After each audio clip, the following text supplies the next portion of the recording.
Sono Flavio Fabiani di People Rise, sono qua ad Anima Impresa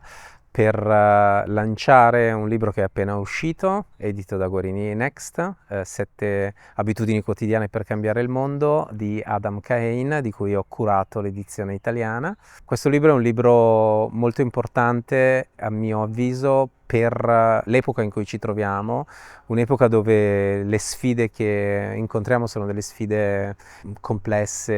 e difficili da discernere nella loro molteplicità. Adam ha creato una metodologia che racconta in questo libro, dopo oltre 40 anni di mediazione, di incontri complessi a livello governativo, a livello di società civile, in processi di pace piuttosto che in processi legati alla salute o al cambiamento climatico in più di 50 paesi. Ecco, in questo modello lui parla dell'importanza dell'impegno radicale di ognuno di noi e di come semplici abitudini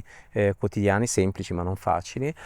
possono prendere e aiutarci a entrare in prima persona, contribuire al cambiamento di sistemi complessi di cui facciamo parte.